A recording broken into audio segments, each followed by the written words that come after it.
આપણે એવા લોકતંત્ર અને લોકશાહીમાં જીવી રહ્યા છીએ જ્યાં સૌ કોઈ જાણે છે, નેતાઓ પણ જાણે છે, સામાન્ય જનતા પણ જાણે છે કે સ્થાનિક સ્વરાજ્યની ચૂંટણી હોય કે વિધાનસભાની હોય કે લોકસભાની ચૂંટણી હોય, જાહેરમાં પૈસાની વહેંચણી થાય છે, દારૂ પીવડાવવામાં આવે છે, કારણ કે મત છે તે અમારા પક્ષમાં તમે આપો એટલા માટે થઈને પાર્ટીઓ છે આવા ગતકડા કરે છે, ષડયંત્રો રચે છે. લોકો પણ છે ક્યાંક ને ક્યાંક લાલચમાં આવી અને પોતાનો મત છે તે આપી દેતા હોય છે માત્ર 2-5 રૂપિયાની લાલચમાં, અને ત્યારબાદ 5 વર્ષ સુધી તે અફસોસ કરતા હોય છે કે કારણ કે તેમના કામો છે તે નથી થતા. પરંતુ આ બધાની વચ્ચે સવાલ એ થઈ રહ્યો છે કે લોકશાહીનું મૂલ્ય શું?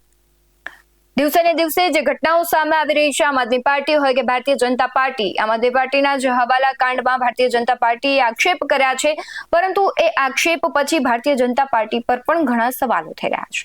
નમસ્કાર, ગુજરાત BS9 TV ન્યૂઝમાં આપની સાથે હું છું ભગવતી વિશાવડિયા.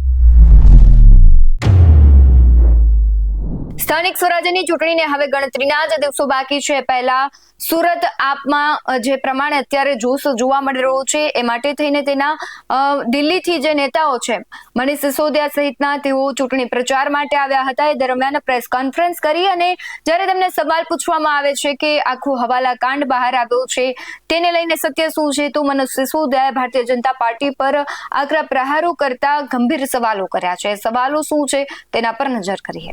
एक मामला दर्ज हुआ है, क्या कहोगे? क्या केस लगा? क्या केस लगा? क्या हुआ? क्या दिल्ली से 1.25 करोड़ रुपया हवाला से सूरत आए, इस प्रकार से आरोप है, तो उस बारे में आपका पुलिस ने सीसीटीवी भी दिया है.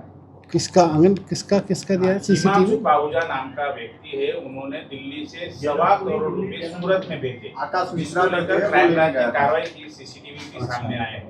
तो किसका सीसीटीवी है वो? आकाश नाम का बंदा है. नहीं, किसके यहाँ से आंगड़िया सीसीटीवी? पेड़ी में. आंगड़िया. हाँ.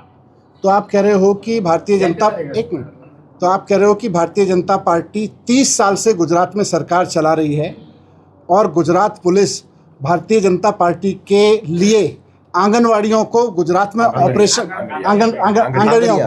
आंगड़ियों को गुजरात में ऑपरेशन करने दे रही है. इसका मतलब गुजरात पुलिस स्वीकार कर रही है कि भारतीय जनता पार्टी के शासन में आंगड़िए खुल के काम कर रहे हैं.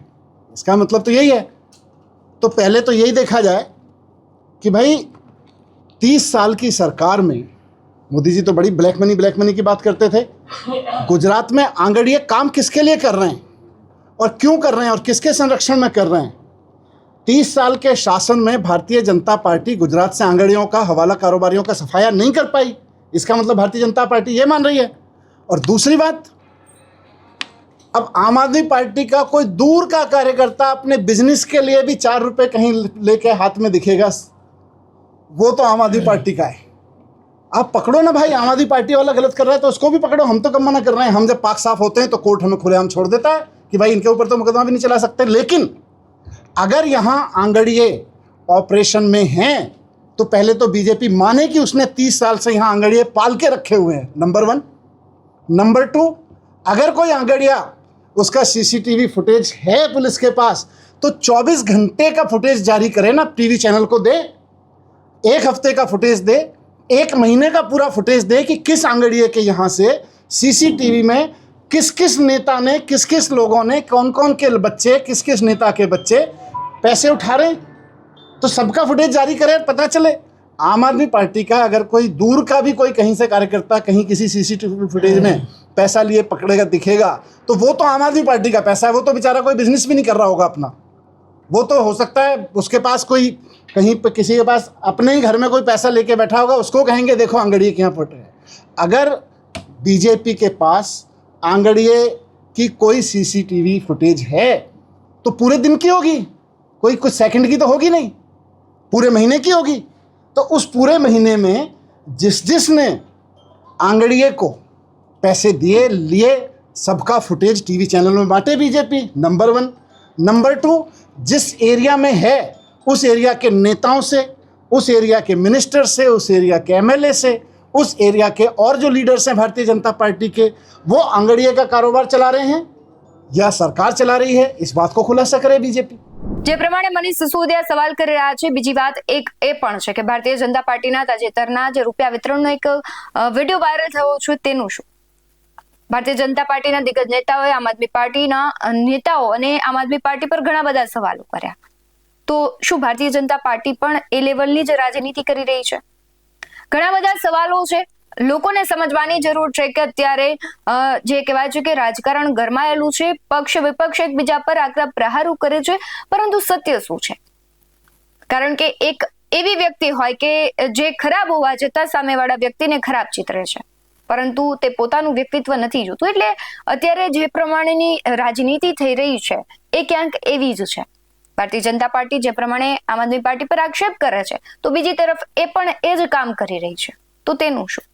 હાલ તમારે જે ગુજરાતની રાજનીતિમાં ષડયંત્રો ચાલી રહ્યા છે, પાર્ટીઓ છે એકબીજા પર આક્ષેપ પ્રત્યે આક્ષેપ કરી રહી છે, પરંતુ સમજવાનું જનતાને છે કે 5 વર્ષ સુધી જે સમસ્યાઓ છે તેમાં પીસાવવું છે કે પછી પોતે જે કામ કરશે તેને વોટ આપવું છે. કારણ કે લાલચ આપણે કહીએ છીએ ને કે બુરી બલા છે, એ બુરી બલા છે તેનાથી દૂર રહી અને આપણો જે મત છે એવા વ્યક્તિને આપવાનું છે કે જે આપણા હિતના કાર્યો કરે. કારણ કે પક્ષ બીજી તરફની વાત છે, જ્યારે વ્યક્તિ છે તેનું વ્યક્તિત્વ અને તેમની કામ કરવાની નિષ્ઠા છે તે અલગ વાત છે. તમારું શું માનવું છે કમેન્ટમાં જરૂરથી જણાવજો. બાકી આવા જ અહેવાલો સાથે ફરી મળતા રહીશું. તમે અમારી યુટ્યુબ ચેનલને સબસ્ક્રાઇબ કરવાનું અને ફેસબુક અને ઇન્સ્ટાગ્રામ પર ફોલો કરવાનું ભૂલશો નહીં. બાકી નવી અપડેટ્સ મેળવવા માટે આપ જોતા રહો BS9 TV ન્યૂઝ. નમસ્કાર.